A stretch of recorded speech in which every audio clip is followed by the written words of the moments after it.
Bapak Ibu Saudara yang saya kasih, hari ini kita mendengar firman Tuhan dalam Kisah Para Rasul sebagai teladan daripada orang-orang Kristen.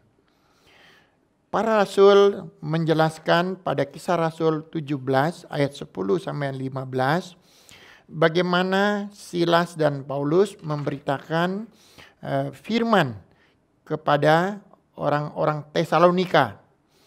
Di Tesalonika mereka menolak firman itu. Dan Silas dan Paulus pergi ke Berea. Di sana orang-orang Berea itu tidak menolak. Ada ciri-ciri orang Berea yang sangat dikagumi, yang ditulis di Alkitab. Orang-orang yang mempunyai suatu sikap orang Berea itu apa yang ditulis oleh Roh Kudus. Hari ini coba kita mempelajarinya dengan baik. Di dalam Alkitab Perjanjian Lama, kita tahu di situ ada hukum Taurat dan para nabi. Kitab para nabi adalah kabar baik. Kabar baik adalah Injil. Hukum Taurat adalah ketetapan-ketetapan, peraturan-peraturan yang Tuhan kehendaki kepada bangsa Israel. Dan para nabi memberi janji kabar baik akan datang seorang kebenaran, seorang anak Allah, Mesias. Maka kitab para nabi juga disebut kabar baik. Bapak Ibu, semuanya itu adalah sebagai perumpamaan atau kiasan. Mari kita membaca Ibrani 9. Ibrani 9 ayat 9, 10. Itu adalah kiasan masa sekarang, sesuai dengan itu dipersembahkan korban dan persembahan yang tidak dapat menyempurnakan mereka, yang mempersembahkannya menurut hati nurani mereka. Karena semuanya itu di samping makanan dan minuman dan berbagai macam pembasuhan hanyalah peraturan-peraturan untuk hidup insani yang hanya berlaku sampai tiba waktu pembaharuan. Bapak Ibu Saudara yang saya kasih, di sini kita tahu bahwa dalam kitab para nabi itu adalah janji-janji Tuhan, yaitu orang yang mentaati hukum Taurat akan diperbaharui. Maka itu adalah sebagai perumpamaan, tetapi kebenaran itu belum datang. Kita masuk ke perjanjian baru, kita melihat bahwa kebenaran itu datang. Siapa kebenaran itu? Kebenaran itu adalah Yesus. Yohanes 14 ayat 6 mengatakan, "Akulah jalan kebenaran dan hidup. Tidak ada satupun datang kepada Bapa tanpa melalui aku." Siapa kebenaran? Yesus. Yesus itu kebenaran. Kita sebagai orang Berea, kita harus hati-hati dan teliti mendengar pemberitaan firman. Ada Injil, ada kebenaran. Injil dan kebenaran dua hal yang berbeda. Injil adalah kabar baik. Kabar baik menceritakan kepada setiap orang akan janji kebenaran. Maka jika kita datang kepada seseorang memberitakan Injil, kamu sebagai keturunan Adam yang berdosa, kamu harus mendengar kabar baik, Injil. Yaitu ada kebenaran, Yesus sebagai Mesias, Yesus juru selamat, Yesus menanggung dosa. Jika seseorang memberitakan itu Injil. Itu Injil. Itu kabar baik. Itu kabar baik untuk setiap orang. Sama para nabi juga memberitakan, kamu tunggu kebenaran datang, kamu tunggu janji itu datang. Dia akan dilahirkan sebagai keturunan perempuan. Maka orang yang mendengar kabar tersebut, kabar baik itu adalah Injil. Bapak Ibu, kebenaran itu berbeda. Berbeda. Kebenaran itu Yesus. Yesus itu kebenaran. Maka jika seseorang menerima Injil, mendengar Injil, tetapi dia harus ada kebenaran. Dia harus menerima kebenaran. Injil itu supaya setiap orang mendengar kabar baik untuk roh jiwanya. Supaya menerima juru selamat, pengampunan dosa, mendapat hidupnya Yesus. Maka jika dia sudah mendapat kebenaran, jika dia sudah mendapat kasih karunia anugerah daripada kebenaran tersebut, itu baru kebenaran. Baru kebenaran.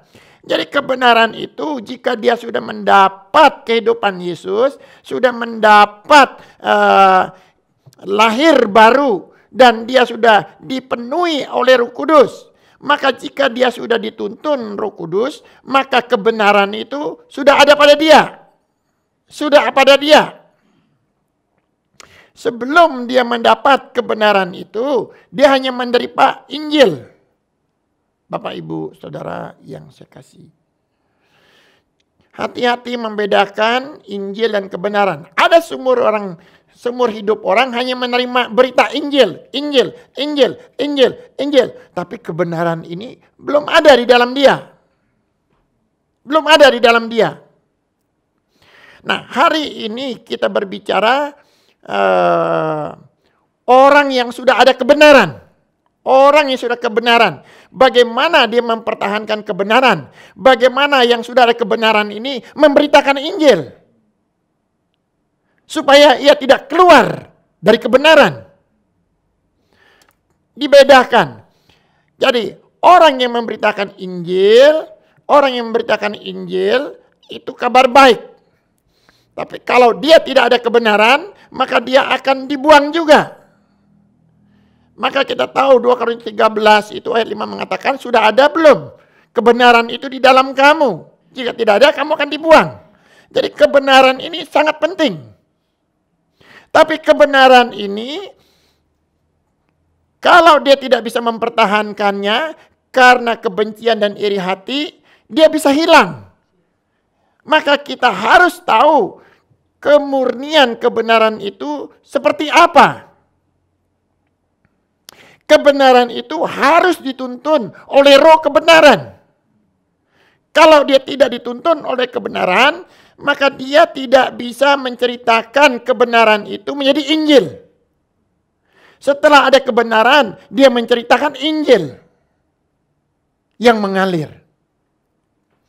Mari kita membaca Yohanes 16 ayat 7 sampai 13. Saya akan membacakan. Namun benar yang kukatakan ini kepadamu adalah lebih berguna bagi kamu jika aku pergi. Sebab jikalau aku tidak pergi, penghibur itu tidak akan datang kepadamu. Tetapi jikalau aku pergi, aku akan mengutus dia kepadamu.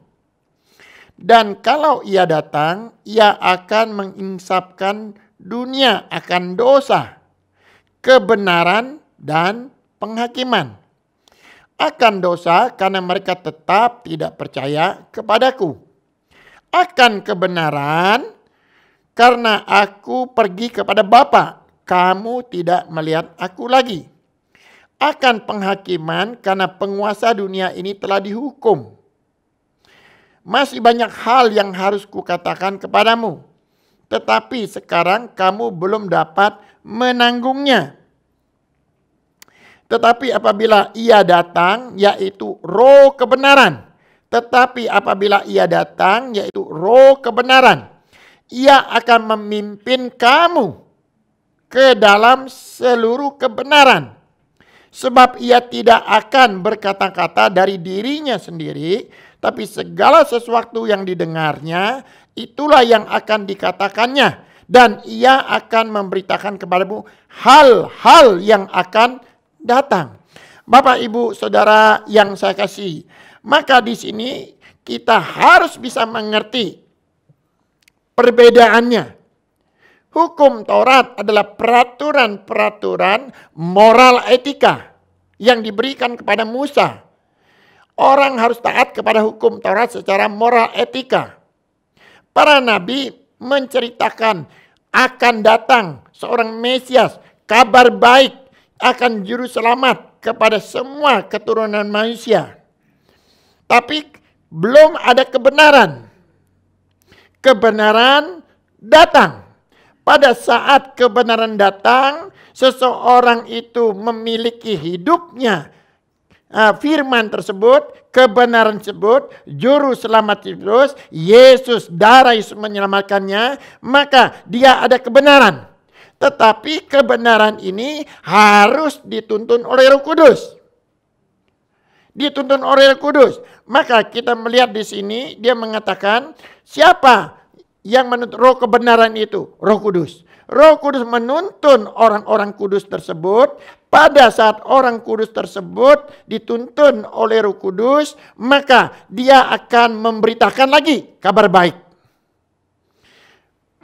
Coba kita memperhatikan dengan teliti supaya kita jangan bertolak ukur kepada hanya perbuatan baik, hukum Taurat, atau hanya kabar baik. Kabar baik. Tetapi puncak seseorang itu harus ada kebenaran. Kebenaran inilah yang harus ada di tempat dia dan dia harus mempertahankan kebenaran tersebut. Inilah yang disebut orang Berea. Inilah yang disebut orang Berea. Bapak, Ibu, Saudara yang saya kasih. Maka orang-orang Berea itu apa? Orang-orang Berea itu adalah yang ada kebenaran, yaitu orang kudus yang memberitakan Injil. Orang Berea adalah orang kudus yang memberitakan Injil. Kenapa dia memberitakan Injil? Karena di dalamnya ada kebenaran. Jika ada kebenaran, dia memberitakan Injil. Injil itu adalah yang mengalir dari roh kebenaran.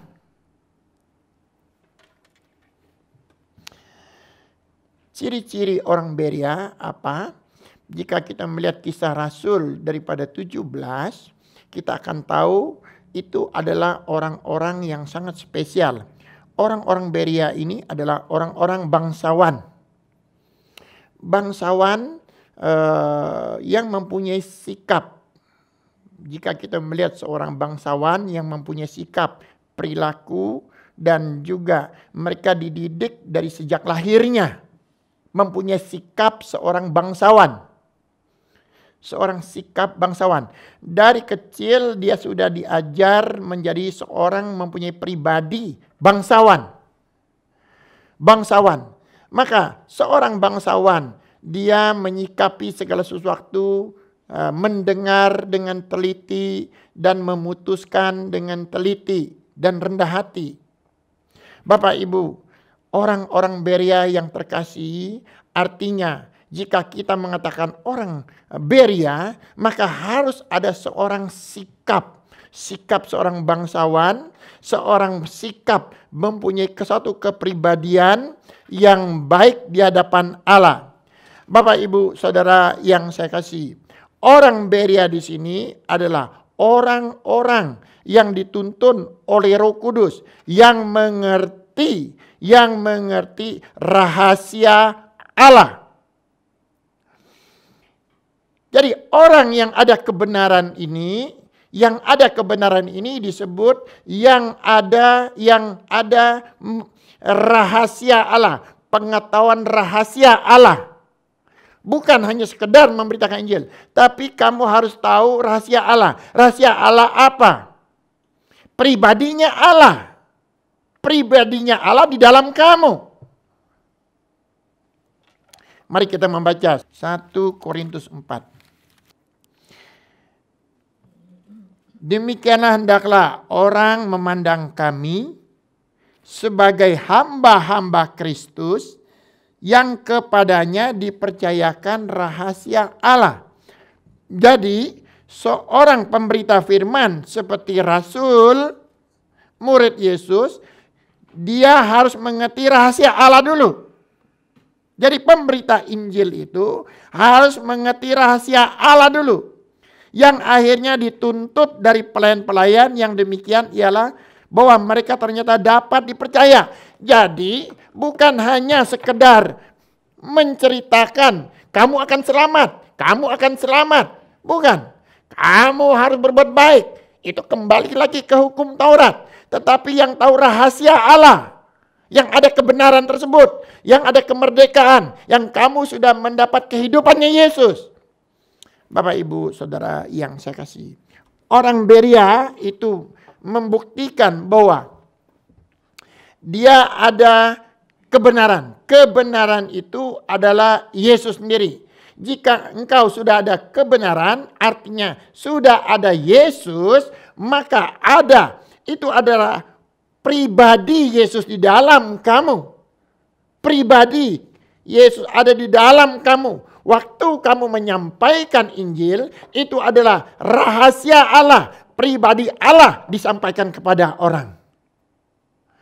Maka bukanlah pemberitaan Injil itu bukan suatu kesaksian manusia, perbuatan manusia, hikmat manusia, atau perilaku manusia. Tetapi kamu menceritakan rahasia Allah, kehendak kehidupan Allah kepada setiap orang. Bapak, Ibu, Saudara yang saya kasih. Maka itu pada saat kita menerima rahasia Allah, itulah disebut anugerah. Anugerah. Maka jika seseorang mengatakan seseorang menerima kasih karunia dan anugerahnya Allah, maka dia harus mempunyai inspirasi. Dia harus dituntun oleh Roh Kudus. Dituntun oleh Roh Kudus. Setiap ia menjelaskan kebenaran firman Tuhan, dia harus dituntun oleh Roh Kudus. Mari kita membaca 2 Petrus 1. 2 Petrus 1. Ayat 19. Dengan demikian kami makin diteguhkan oleh firman yang telah disampaikan oleh para nabi. Alangkah baiknya kalau kamu memperhatikannya sama seperti memperhatikan pelita yang bercahaya di tempat yang gelap. Sampai fajar menyingsing dan bintang-bintang timur terbit bersinar dalam hatimu. Yang terutama harus kamu ketahui ialah bahwa nubuatan-nubuatan dalam kitab suci tidak boleh ditaksirkan menurut kehendak sendiri. Sebab tidak pernah nubuatan dihasilkan oleh kehendak manusia, tetapi oleh dorongan Roh Kudus orang-orang berbicara atas nama Allah. Bapak, Ibu yang saya kasih, kalau begitu apa inti dari Injil? Injil adalah kabar baik. Inti dari Injil itu apa? Kebenaran. Kebenaran. Apa kebenaran? Engkau sudah mendapat hidupnya Yesus. Engkau sudah tahu kehendak dan keinginan Yesus. Itu kebenaran. Maka jika engkau sudah tahu hidupnya Yesus, keinginan Yesus, maka pada saat engkau memberitakan Injil, maka engkau adalah hamba-hamba Kristus. Engkau harus mempertahankan kebenaran tersebut. Jangan lagi seseorang yang menjadi hamba Kristus memberitakan rahasia Allah, dia kembali lagi adalah moral etika. Tetapi orang yang memberitakan kebenaran tersebut, itulah buah-buah daripada Roh Kudus. Jadi pada saat dia menceritakan kebenaran rahasia Allah, itulah buah-buah Roh Kudus. Buah-buah Roh Kudus itu bukan bicara masalah hanya moral, etika, dan karakter. Orang tidak percaya Tuhan pun banyak yang bermoral dan berkarakter. Sangat banyak. Tetapi yang dituntut oleh Roh Kudus bukan itu. Kamu harus menerima kebenaran dulu. Kebenaran itu ada di dalam kamu. Dalam kebenaran itu adalah pribadinya Yesus, kehendaknya Yesus. Pada saat kau memberitakan Injil, maka kamu sudah membuah buah roh, keinginan rohku tersebut. Bapak, Ibu, Saudara yang saya kasih, kita harus tahu, maka kita harus dituntun oleh kebenaran tersebut. Firman Tuhan mengatakan, bukankah 2 Korintus 11 ayat 7, maka kamu menerima kebenaran itu cuma-cuma. Maka kamu pun harus mengeluarkan kebenaran itu dengan cuma-cuma. Kamu menerima dulu. Jadi kalau hanya berubah karakter, memang dari awal dia sudah mempunyai karakter yang baik. Dia tidak menerima, dia dari keturunan, dia bermoral, etika secara agamanya. Dia tidak menerima. Tetapi kebenaran tidak bisa, dia harus menerima dulu. Menerima kebenaran dulu. Mari kita baca 2 Korintus 11. 2 Korintus. Bapak Ibu, saya harap mendengar dengan baik-baik, dengan teliti, supaya mengerti ini. Jika tidak mengerti ini, kita kembali lagi hanya mengerti hukum Taurat, ya, mengerti hukum Taurat. 2 Korintus 11 ayat 7. Ya, saya bacakan. Apakah aku berbuat salah jika aku merendahkan diri untuk meninggikan kamu? Karena aku memberitakan Injil Allah kepada kamu dengan cuma-cuma. Jadi, apa yang Rasul Paulus terima kasih karunia, menerima kebenaran, maka dia mengeluarkan Injil tersebut. Bapak, Ibu, Saudara yang saya kasih. Maka Yesus pun pernah berkata kepada murid-muridnya, Matius 10 ayat 8. Engkau telah menerima dengan cuma-cuma, maka bagikanlah dengan cuma-cuma. Bapak, Ibu, murid-muridnya mengusir setan-setan itu. Apakah seseorang bisa mengusir setan, anak buah iblis yang tidak kelihatan tersebut? Tidak mungkin bisa kalau tidak ada kebenaran. Maka dengan ada kebenaran, Yesus mengusir setan karena Yesus adalah kebenaran. Maka jika kebenaran itu ada pada kamu, kamu pun bisa mengusir setan. Jadi kebenaran itu harus ada dalam kita, baru kita bisa mengusir setan. Bukan orang yang menerima Injil, yang berperilaku baik yang bisa mengusir setan. Bukankah anak-anak Sekewa adalah anak para imam? Kenapa mereka tidak bisa mengusir setan? Karena kebenaran tidak ada di dalam dia. Mari kita membaca Matius 10. Matius 10. Ayat 8. Sembuhkanlah orang sakit, bangkitkanlah orang mati, tahirkanlah orang, usirlah setan-setan. Kamu telah memperolehnya dengan cuma-cuma, karena berikanlah pula dengan cuma-cuma. Bagaimana murid Yesus bisa mengusir setan? Karena di dalam murid-murid ada kebenaran. Yesus mengusir setan. Maka jika kebenaran Yesus ada di dalam kita, kita pun bisa melakukan mengusir setan. Bapak, Ibu, kebenaran itu berbicara bukan masalah moral etika, tapi kebenaran itu adalah pribadi Yesus, kehidupan Yesus di dalam murid-muridnya. Dan ada juga pada orang-orang Berea. Bapak, Ibu, Saudara yang saya kasih, jika seseorang Berea tidak ada kebenaran, maka pembicaraan hanyalah pembicaraan secara teologia. Jika orang-orang Berea tidak ada kebenaran di dalam roh jiwanya, dalam kehidupannya, maka pembicaraan firman Tuhan, pembicaraan Alkitab hanyalah pembicaraan secara teologia yang selalu ingin berdebat. Mengutip ayat ini, mengutip ayat ini, mengutip ayat ini. Tetapi kita harus tahu orang Berea adalah yang memiliki kebenaran, yang mempunyai otoritas Allah, yang mempunyai kehidupan Yesus. Itu adalah orang-orang Berea yang ada kebenaran. Bapak, Ibu, Saudara yang saya kasih, kita melihat dalam satu keluarga, kenapa seseorang bisa membenci dan bahkan menjual saudaranya? Karena iri hati dan kebencian. Begitu juga kalau kita membaca Kejadian pasal 37, kenapa Yusuf dijual kepada orang Mesir? Karena kebencian keluarga dan saudaranya.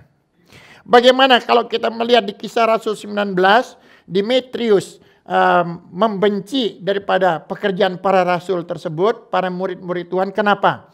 Karena mereka dikuasai keuangan. Mereka itu melihat usaha mereka akan bangkrut. Maka dia mengumpul orang-orang yang satu profesi mereka. Bapak Ibu, karena faktor cinta uang, karena faktor iri hati, karena kebencian, maka seseorang tidak mempunyai kebenaran tersebut. Artinya, jika kamu ada kebenaran, maka kamu harus mengusir iri hati, kebencian, uang tersebut. Siapa yang seperti itu? Kita sudah tahu. Setan-setan atau roh-roh najis ini yang kita tahu. Mereka adalah anak buah iblis yang mempunyai keiri hatian, kebencian. Mereka adalah anaknya iblis. Tetapi kita adalah anak-anak Allah. Maka jika kita mengumbar kebencian, iri hati, dan itu artinya kita masih dikuasai anak buahnya iblis. Maka kebenaran itu tidak memerdekakan kamu. Maka kita harus tahu kebenaran itu introspeksi dalam diri kita. Apakah kebenaran itu sudah sempurna yang mempunyai harga diri seperti seorang Beria, bangsawan yang mempunyai kemuliaan Tuhan, yang mengambil suatu keputusan sikap rohani yang bisa mengusir kebencian iri hati yang dari iblis setan tersebut. Bapak, Ibu, Saudara yang saya kasih. Maka sebagai orang Beria, marilah kita harus terus menjaga kebenaran dan pekerjaan Roh Kudus. Jika kebenaran itu ada padamu, jika engkau dituntun oleh Roh Kudus, maka kamu akan menjadi orang Beria yang meneruskan pekerjaan-pekerjaan Roh Kudus yang besar. Bapak, Ibu, Saudara yang saya kasih. Jadi, apa kebenaran? Kebenaran adalah pribadi Yesus ada di dalam roh jiwa kita. Kehidupan Yesus ada dalam pribadi kita. Maka kita adalah orang-orang Beria. Jika kebenaran ada padamu, maka beritakanlah Injil. Beritakanlah Injil. Jadi, kita bisa melihat ada perbedaan antara hukum Taurat adalah moral etika. Jika dia taat, maka dia akan mendapat janji-janji dari para nabi untuk menunggu kebenaran. Kebenaran itu setelah datang, kita harus mendapat kehidupan kebenaran dan kehidupnya Yesus tersebut. Jika ada, maka kita akan memberitakan Injil, rahasia Allah, kemurnian rahasia Allah. Dengan demikian, maka kita mempunyai perilaku kehendak kita yang dituntun oleh Roh Kudus. Mari kita membaca Efesus 3 ayat 9 sampai 11, saya akan membacakan. Dan untuk menyatakan apa isinya tugas penyelenggaraan rahasia yang telah berabad-abad tersembunyi dalam Allah yang menciptakan segala sesuatu, supaya sekarang oleh jemaat diberitahukan berbagai ragam hikmat Allah kepada pemerintah-pemerintah dan penguasa-penguasa di sorga, sesuai dengan maksud abadi yang telah dilaksanakannya dalam Kristus Yesus Tuhan kita. Artinya sesuai maksud kekalnya yang telah dilaksanakan dalam Yesus Kristus. Bapak, Ibu, Saudara yang saya kasih, jadilah menjadi orang Beria yang murni, yang menerima kebenaran. Pertahankanlah kebenaran itu dengan segala kehormatan, dengan segala perilaku pada saat memberitakan Injil. Memberitakan Injil. Janganlah Injil atau janganlah kebenaran itu rusak karena perilaku kita, karena harus berbarengan. Ya, Injil mendapat kebenaran. Orang yang mendapat kebenaran, rahasia Allah hidup ayah, juga memberitakan Injil, mengalir seperti air.